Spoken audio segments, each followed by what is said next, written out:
Cette vidéo est pour les gens mariés. Préférablement si vous avez des amis mariés ou vous êtes mariés, je suis certain que vous allez en tirer quelque chose.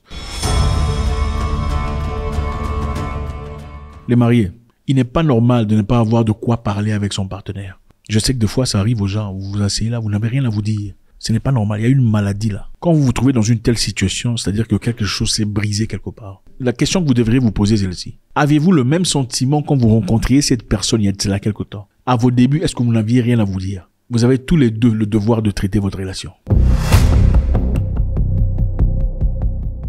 Il n'est pas normal de ne pas être en intimité pendant des longues semaines. Il n'est pas normal de vous regarder seulement comme ça pendant des longues semaines.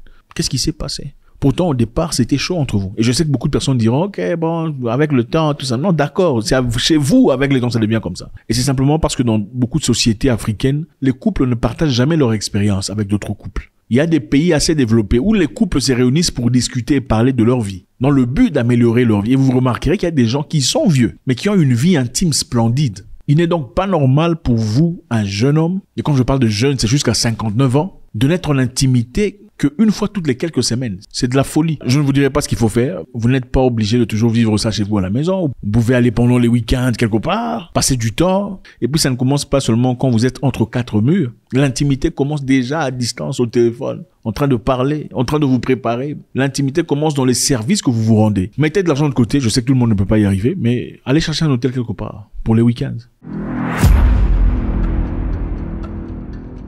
Il n'est pas normal pour vous de préférer le boulot par rapport à la maison. Il n'est pas normal de se sentir plus à l'aise au boulot que vous vous sentez chez vous à la maison.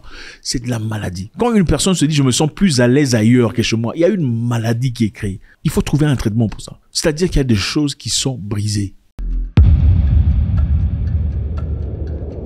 Il ne faut jamais prioriser sa famille, d'où tu viens, sur ton épouse. Ta famille, c'est bien, c'est ton sang, ce sont des gens qui partagent ta vie, ils seront avec toi même spirituellement pour toujours. Ton épouse est la porte à travers laquelle ta nouvelle famille va se créer. Et cette famille est le sang de ton sang, la chair de ta chair, l'os de tes os, la force de tes forces, le fruit de tes entrailles. La famille qui deviendra le fruit de tes entrailles est plus importante que la famille dont tu viens. Si vous doutez de cela, demandez à votre maman si elle aime les enfants de sa sœur plus que vos enfants. Non, demandez à votre tante si elle vous aime vous plus qu'elle aime ses enfants. Non, allez demander, puisque vous pensez que la famille vous venez plus important, allez demander à votre tante si vous, elle vous aime plus qu'elle aime ses propres enfants.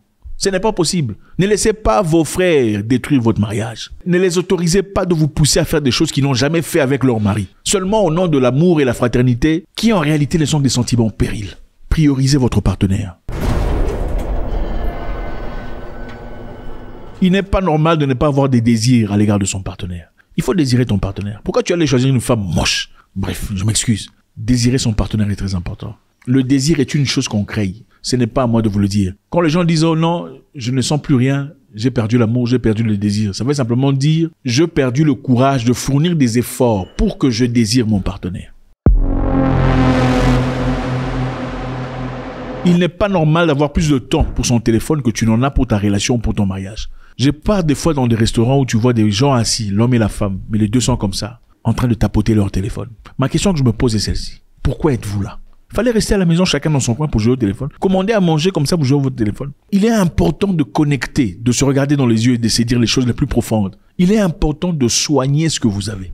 C'est vrai qu'on peut avoir du travail à faire avec son téléphone, mais il faut savoir toujours quand est-ce qu'il faut le déposer pour au fait donner du temps à la personne devant soi. C'est aussi par acte de respect. La vie change, les choses changent, les temps changent. Mais nous aurons toujours tort de normaliser ce qui est incohérent par rapport à la normalité.